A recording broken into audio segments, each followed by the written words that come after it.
पिछली वीडियो में हमने वर्ग संख्याओं के बारे में बात की थी। इस वीडियो में हम किसी संख्या का वर्ग क्या होता है और संख्या का वर्ग ज्ञात करने के लिए आपको कुछ महत्वपूर्ण विधियों का प्रदर्शन यहाँ पर देखने को मिलेगा, जो कि प्रतियोगी परीक्षाओं के लिए अत्यंत महत्वपूर्ण होंगे। चलिए ज्यादा देर न करते हुए हम वीडियो को शुरू करें। और इससे पहले यदि आपने चैनल को सब्सक्राइब नहीं किया है तो कृपया चैनल को सब्सक्राइब कीजिए और हाँ, वीडियो को भी लाइक कर दीजिए। तो सबसे पहले हम आते हैं वर्ग। माना कि हमें 5 का वर्ग ज्ञात करना है, तो 5 का वर्ग का मतलब हुआ 5 गुणा 5, यानी किसी संख्या को स्वयं उसी संख्या से गुणा करके जो गुणनफल प्राप्त होता है उसे उस संख्या का वर्ग कहा जाता है। आपने किसी भी संख्या का वर्ग ज्ञात करना है तो आपको क्या करना होगा, उस संख्या को उसी संख्या से गुणा करना होगा। तो यह वर्ग का कॉन्सेप्ट है। अब हम आगे बढ़ते हैं। अब बात आती है संख्याओं का वर्ग ज्ञात करने के लिए क्या कोई विधियां हैं। तो सबसे पहले हम बात करेंगे परंपरागत विधि। माना कि हमको 32 का वर्ग ज्ञात करना है, तो इसके लिए हम 32 को 32 से गुणा करेंगे। तो गुणा करने की परंपरागत विधि से आप भली भांति परिचित होंगे। तो 2 लाइन का यह गुणा है। पहले हम 2 से 32 को गुणा करेंगे, उसके बाद हम 3 से 32 को गुणा करेंगे और दोनों संख्याओं को हम जोड़ लेंगे, तो यह 1024 प्राप्त हुआ। तो यह वर्ग ज्ञात करने की एक परंपरागत विधि है। बड़ी संख्याओं का वर्ग ज्ञात करने में इसमें बहुत समय लगता है और त्रुटि होने की संभावना भी अधिक रहती है। अब हम वर्ग ज्ञात करने की दूसरी विधि में आते हैं, जिसको हम सारणी विधि कह सकते हैं। इस विधि में त्रुटि की संभावना कम रहती है। तो सारणी विधि से वर्ग ज्ञात करने के लिए हम आपको 2 उदाहरण यहाँ पर दे रहे हैं। एक संख्या हमने ले ली है 86, हम इसका वर्ग ज्ञात करेंगे और दूसरी संख्या हम कुछ देर बाद लेंगे जो 3 अंकों की होगी। तो 86 का वर्ग करने के लिए हमें 86 गुणा 86 करना होगा, जिसे हम परंपरागत विधि से न करते हुए टेबुलर मेथड से करेंगे। तो आपको जितने अंकों की संख्या का वर्ग ज्ञात करना है, आप उस संख्या के वर्ग के बराबर खाने बना लेंगे। जैसे अभी हमें 2 अंकों की संख्या का वर्ग ज्ञात करना है, तो हम 2 गुणा 2 यानी 4 खाने बना लेंगे। अब हम प्रत्येक खाने को विकर्णतः यानी डायगोनली मिलाएंगे। इसके बाद जिस संख्या का वर्ग आपको ज्ञात करना है उसे आप इस प्रकार से चौड़ाई वाली भुजा में और लंबाई वाली भुजा में लिख लेंगे। अब पहला जो खाना है, इसमें आपने 8 और 8 इनको गुणा करके इनका गुणनफल लिख लेना है। 8 8 64 यहाँ पर आप लिख लेंगे। मान लिया यहाँ पर 3 होता, यहाँ पर 2 होता, 3 दूना 6 आता, तो आप उसको 06 लिखते। अब जो दूसरा खाना है, इसमें हमने 8 और 6 के गुणनफल को लिखना है। 8 और 6 को गुणा करेंगे 48 होगा। जो तीसरा खाना है, इसमें हम 6 और 8 के गुणनफल को लिखेंगे और जो यह खाना है, इसमें हम 6 और 6 के गुणनफल को लिखेंगे। अब हमें जो अंदर ये अंक हैं इन्हें जोड़ लेना है।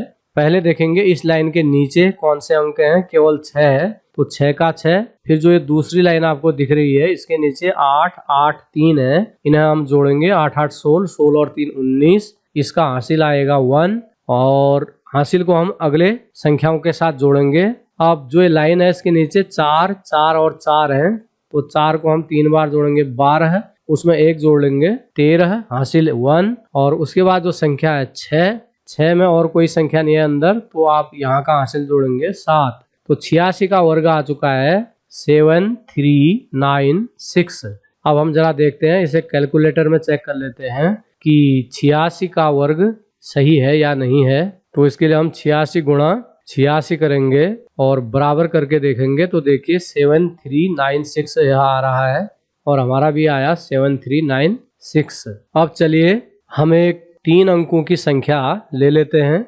मान लिया मुझे 132 का वर्ग ज्ञात करना है, तो परंपरागत विधि में मुझे 132 गुणा 132 करना होगा, लेकिन सारणी विधि में मैं 3 अंकों की संख्या का वर्ग ज्ञात कर रहा हूं। तो 3 तिया 9, कुल हम 9 खाने बनाएंगे, यानी 3 लंबाई में होंगे और 3 खाने आप चौड़ाई में बनाएंगे। कुल 9 खाने बनाएंगे और इन खानों को आप विकर्णतः मिला लेंगे और खानों को आप इसी प्रकार से मिलाएंगे।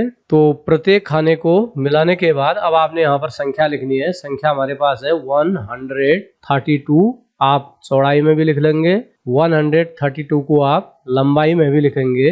1 और 1 को मल्टीप्लाई करेंगे, इसमें लिखेंगे 1 × 1 1 होता है, तो यहाँ पर हम 1 लिखेंगे। दहाई के अंक में कुछ नहीं है तो 0 लिखेंगे। 1 और 3 का गुणनफल हम इस खाने में लिखेंगे, 1 3 3, और 1 और 2 के गुणनफल को 2, यहाँ पर कुछ नहीं है तो 0 भर लेंगे। अब इस खाने में हम 3 और 1 के गुणनफल को लिखेंगे, 3 एकम 3, और दूसरे वाले खाने में 3 और 3 के गुणनफल को 3 3 9 लिखेंगे। तीसरे खाने में 3 दूना 6 यानी 0 6 लिखेंगे, और इस खाने में 2 और 1 के गुणनफल को यानी 2 एकम 2 लिखेंगे। इस वाले खाने में 2 और 3 के गुणनफल यानी 6 को लिखेंगे, और लास्ट खाने में हम 2 और 2 के गुणनफल 4 को लिखेंगे। अब हम अंदर की संख्याओं को जोड़ लेंगे। यह जो आपको रेखा दिख रही है इसके नीचे केवल 4 है, और डायगोनली जो आपको यह रेखा दिख रही है इसके नीचे 6 0 और 6, तो 6 0 और 6 को आप जोड़ेंगे 12 होगा। 12 में हासिल 1 आएगा, तो इस हासिल को आप अगले उसमें जोड़ेंगे। अब हमें इस रेखा के नीचे जो संख्या है उन्हें जोड़ना है, यानी 9 2 और 2 को हम जोड़ेंगे। 9 2 11, 12 13, उसमें एक हासिल जोड़ेंगे 14, फिर हासिल 1 आएगा। अब हमें 3 3 और 0 को जोड़ना है, तो 3 और 3 6, एक हासिल जोड़ेंगे 7, हासिल लागो 0। अब हम 1 0 0 को जोड़ेंगे तो आएगा 1, और लास्ट में हमारे पास 0 है। आप 0 को लिखें या न लिखें एक ही बात है। तो इसका जो वर्ग आया 17,424 आया है, 17,424। इसे हम जरा कैलकुलेटर में चेक करें। 132 इंटू 132 बराबर आया 17424, 17424। तो यह सारणी विधि वर्ग करने की बहुत अच्छी विधि है। आशा है आपको यह विधि अच्छी तरह समझ में आई होगी। अब हम बढ़ते हैं वर्ग करने की यावदूनम विधि में। यह विधि प्राचीन भारतीय गणित की एक विधि है, यानी वैदिक गणित की एक विधि है, जो कि 2 अंकों की संख्या का वर्ग करने के लिए बहुत ही सटीक है। माना मुझे 93 का वर्ग ज्ञात करना है, तो इसके लिए परंपरागत विधि में मुझे 93 और 93 को गुणा करना होगा। तो गुणा करने के लिए मैं अब यावदूनम विधि का प्रयोग करूंगा। तो सर्वप्रथम आप इस प्रकार से एक लाइन डालेंगे, एक तिरछी लाइन और एक खड़ी लाइन, जिसमें 2 भाग होंगे। तिरछी लाइन के ऊपर आप जो पहला भाग बाईं ओर है, यहाँ दहाई के अंक का वर्ग करेंगे। 9 का वर्ग 81, और दाईं ओर आप इकाई के अंक का वर्ग 3 का वर्ग 9 यानी 09 इसे लिखेंगे। यानी आपने यहाँ भी और यहाँ भी 2 अंक लिखने हैं। संख्या के वर्ग में 2 अंक हैं तो ठीक है, नहीं है तो आप 0 से उसे पूरा करेंगे। उसके बाद आप इन दोनों संख्याओं को गुणा करके उसका 2 गुना कर लेंगे, जैसा कि नाम है यावदूनम। तो 9 3 27, 27 दूना 54, 54 को आप इस प्रकार से नीचे लिखेंगे, और इसे आप अब जोड़ लेंगे तो आपको संख्या का वर्ग ज्ञात हो जाएगा। 9 का 9, 4 का 4, 5 और 1 6, 8 का 8। तो 93 का जो वर्ग आया वह है 8649। चलिए एक और उदाहरण ले लेते हैं। मान लिया कि हमें 69 का वर्ग ज्ञात करना है। आप इस प्रकार से एक आकृति बनाएंगे। यहाँ पर आपने 6 का वर्ग 36 लिख लेना है, और यहाँ पर 9 का वर्ग 81 लिख लेना है, और इधर 6 9 और 2 को गुणा कर लेंगे। 9 6 54 दूना 108। आप 108 को इस प्रकार से लिखेंगे और इसे आप जोड़ लेंगे। 1 का 1, 8 और 8 16, हासिल 1, 6 और 1 7, 3 1 4, जो कि आया 4761।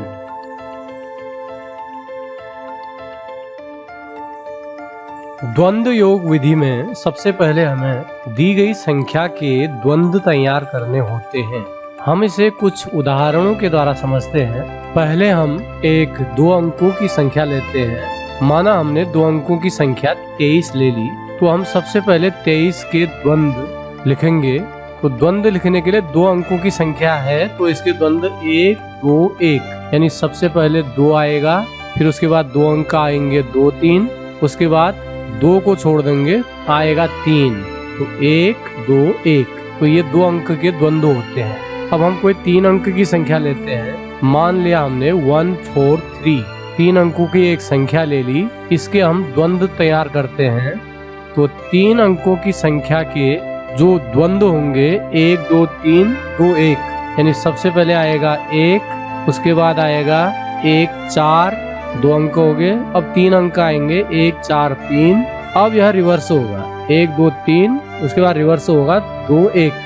अब हम 1 को छोड़ देंगे, 2 अंक आएंगे 4 3। अब 1 अंक आएगा तो हम 1 और 4 को छोड़ देंगे तो वह अंक 3 होगा। तो 3 अंक के द्वंद्व इस प्रकार से बनाएंगे। यदि कोई 4 अंकों की संख्या होती है, मान लिया 2 1 3 4, एक 4 अंकों की संख्या है, हमें इसके द्वंद्व लिखने हैं। तो सबसे पहले हम 1 अंक लिखेंगे, वह होगा 2। उसके बाद 2 अंक आएंगे 2 और 1, फिर 3 अंक आएंगे 2 1 3, फिर 4 अंक आएंगे 2 1 3 4।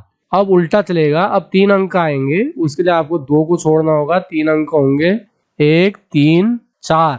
अब 2 अंक आएंगे, 2 और 1 छूट जाएंगे तो वो 2 अंक 3 और 4 होंगे।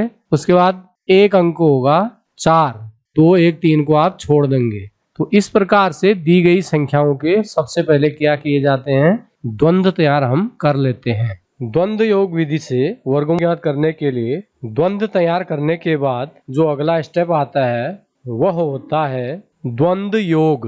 यानी आपने जो द्वंद्व तैयार किए हैं इनका योग, उसे कैसे किया जाता है इसे हम देखते हैं। आप देख रहे हैं कि जो ये द्वंद्व हैं, इन द्वंद्वों में 1 2 3 4 अलग अलग अंक हैं। जितने अंकों की संख्या है उसके द्वंद्व में अधिकतम अंक उतने ही हैं। जैसे 3 अंक की संख्या है तो द्वंद्व में अधिकतम 3 अंक है। 4 अंकों की संख्या के द्वंद्व में अधिकतम अंक वाला द्वंद्व 4 अंकों का ही है। तो इसके लिए हमें 1 अंक 2 अंक 3 अंक 4 अंक अलग अलग द्वंद्वों के योग की प्रक्रिया जाननी होगी। तो सबसे पहले हम जानते हैं 1 अंक के द्वंद्व का योग। तो 1 अंक के द्वंद्व का योग, मान लिया कोई 1 अंक है a, हमें उसका द्वंद्व योग ज्ञात करना है। तो 1 अंक की संख्या के द्वंद्व का योग ज्ञात करने के लिए उस अंक का वर्ग कर लेते हैं। जैसे 23 में 1 अंक 2 और 3 है तो 2 का द्वंद्व योग 2 का वर्ग 4 होगा, 3 का द्वंद्व योग 3 का वर्ग 9 होगा। इसी प्रकार जो दूसरा उदाहरण है 1 4 3, इसमें 1 का द्वंद्व 1 का वर्ग 1 होगा, 3 का द्वंद्व 3 का वर्ग 9 होगा। इसी प्रकार हम सभी संख्याओं में 1 अंक का द्वंद्व योग ज्ञात करेंगे। 2 अंक के द्वंद्व का योग क्या होता है, माना a और b 2 अंक हैं, इनके द्वंद्व का योग ज्ञात करने के लिए आप 2 गुणा a गुणा b करेंगे तो आपको 2 अंक के द्वंद्वों का योग ज्ञात हो जाएगा। माना हमें 23 का द्वंद्व योग ज्ञात करना है तो हम 23 के अंकों को 2 से गुणा कर लेंगे, अर्थात 2 गुणा 2 गुणा 3 करेंगे तो यह 12 प्राप्त होगा। 14 का द्वंद्व योग 2 गुणा 1 गुणा 4 यानी 8 प्राप्त होगा। 34 का द्वंद्व योग 2 गुणा 3 गुणा 4 यानी 24 होगा। 3 अंक के द्वंद्व का योग, माना a b c किसी संख्या के 3 अंक हैं तो इसके द्वंद्व का योग आपने ज्ञात करना है। तो फर्स्ट और लास्ट को गुणा करके उसका 2 गुना कर लेंगे यानी 2ac प्लस बीच वाले अंक का वर्ग कर लेंगे। जैसे हमें 143 का द्वंद्व योग ज्ञात करना है तो हम 1 और 3 को गुणा करके उसका 2 गुना कर लेंगे जो कि 6 प्राप्त होगा, प्लस बीच वाला अंक जो कि 4 है इसका वर्ग 16 कर लेंगे, फिर इसे हम जोड़ लेंगे तो यह इसका द्वंद्व योग ज्ञात हो जाएगा। अब हम देखते हैं 4 अंक के द्वंद्व का योग, माना a b c d 4 अंक हैं तो उनके द्वंद्व का योग करने के लिए आप फर्स्ट और लास्ट को गुणा करेंगे और उसका 2 गुना कर लेंगे, प्लस बीच में भी 2 अंक बचे तो इनको भी गुणा करेंगे और इसका 2 गुना कर लेंगे। जैसे कि हमें 2 1 3 4 का द्वंद्व ज्ञात करना है तो हम 2 और 4 को गुणा करेंगे और उसका 2 गुना कर लेंगे जो कि 16 प्राप्त होगा। इसी प्रकार 1 3 को गुणा करेंगे और उसका 2 गुना कर लेंगे जो कि 6 प्राप्त होगा, फिर इसे हम जोड़ लेंगे अब हम आते हैं जो असली विधि है, द्वंद्व योग विधि से संख्या का वर्ग ज्ञात करना।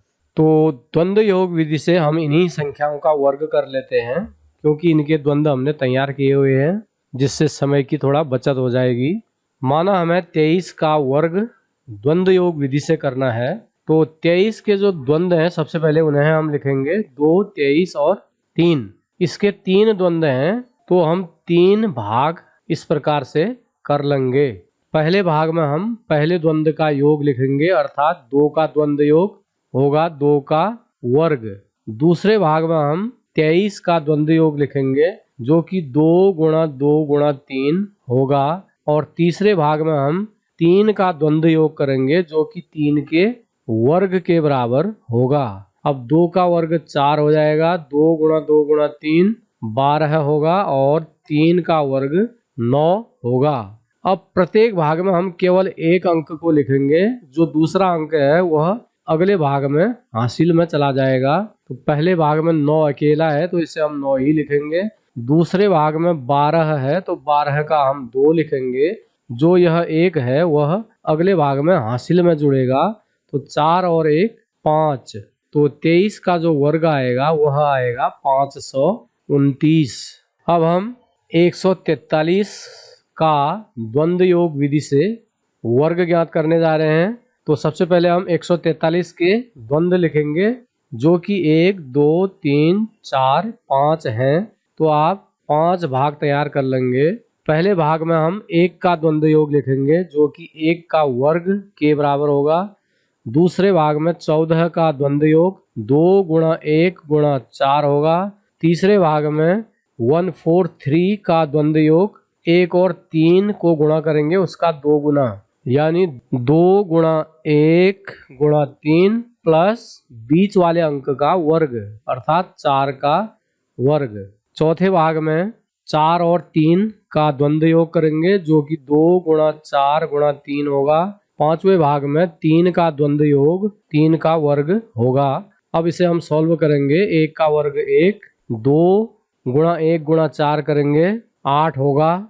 2 गुणा 1 गुणा 3 का मान 6 होगा, प्लस 4 का वर्ग 16, 16 में 6 जोड़ेंगे तो 22। 2 गुणा 4 गुणा 3 24, 3 का वर्ग 9। अब हम प्रत्येक भाग में एक अंक को रखेंगे, तो पहले भाग में 9 आएगा। दूसरे भाग का जो 2 है वह यहाँ हासिल में जुड़ेगा, यहाँ लिखेंगे 4। 22 और 2 जोड़ेंगे 24, 24 का 4, 2 हासिल में जाएगा। 8 और 2 10, हासिल 1, 1 और 1 2। तो 143 का वर्ग आया 20449। इसी प्रकार हम 2134 का वर्ग इस विधि से ज्ञात करेंगे। तो इसमें कुल 7 द्वंद्व हैं, तो हम 7 भाग कर लेंगे और प्रत्येक द्वंद्व का हम द्वंद्व योग ज्ञात करेंगे। तो 2 का द्वंद्व 2 का वर्ग 4 होगा। 21 का द्वंद्व 2 गुणा 2 गुणा 1 यानी 4 होगा। 213 का द्वंद्व 2 गुणा 3 गुणा 2, 12 प्लस 1 का वर्ग यानी 1 13 होगा। 2 1 3 4 का द्वंद्व 2 गुणा 2 गुणा 4 यानी 16 प्लस 2 गुणा 1 गुणा 3 6 यानी 22 होगा। और 1 3 4 का द्वंद्व 1 गुणा 4 गुणा 2 8 प्लस 3 का वर्ग 9 यानी 17 होगा। 3 और 4 का द्वंद्व 2 गुणा 3 गुणा 4 यानी 24 होगा। और 4 का द्वंद्व 4 का वर्ग अर्थात 16 होगा। अब हम 16 का 6 लिखेंगे, हासिल 1 इधर जाएगा। 24 और 1 25, हासिल 2, 17 2 19, हासिल 1, 22 और 1 23, हासिल 2, 13 में 2 जोड़ेंगे 15 का 5, हासिल 1, 4 और 1 5, 4 का 4। तो 2134 का जो वर्ग है वह आएगा 4553956। वर्ग ज्ञात करने की एक और विधि है, उसका नाम है एकाधिकेन पूर्वेण। यह विधि केवल उन संख्याओं के लिए लागू होती है जिनके इकाई का अंक 5 होता है, जैसे 25, 15, 35, 45, 55 आदि। तो इसके लिए हम इकाई के अंक का वर्ग यानी 5 का वर्ग 25 हर संख्या के वर्ग में आएगा। और जो अन्य अंक ज्ञात करने के लिए हम इकाई को छोड़कर जो अन्य अंक हैं इन्हें इससे एक अधिक संख्या से गुणा कर लेंगे। जैसे यहाँ पर दहाई में 2 है, 2 से 1 अधिक 3, 3 से आप 2 को गुणा करेंगे तो 6, तो 25 का वर्ग 625 प्राप्त हुआ। 35 का वर्ग 3 से 1 ज्यादा 4, 4 और 3 को गुणा करेंगे 12, 12 25 प्राप्त होगा। 45 का वर्ग सबसे पहले 25 लिखेंगे, उसके बाद 4 से 1 ज्यादा 5, 5 से 4 को गुणा करेंगे 20, 20 25 होगा। 105 का वर्ग हमें करना है, पहले हम 5 का वर्ग 25 लिखेंगे, उसके बाद 10 से 1 ज्यादा संख्या 11, 11 से 10 को गुणा करेंगे 110, तो इसका वर्ग 110 25 होगा। 115 का वर्ग ज्ञात करना है, तो पहले हम 5 का वर्ग 25 लिखेंगे, 11 से 1 ज्यादा संख्या 12, 12 से 11 को गुणा करेंगे 132 और 25 इसका वर्ग होगा।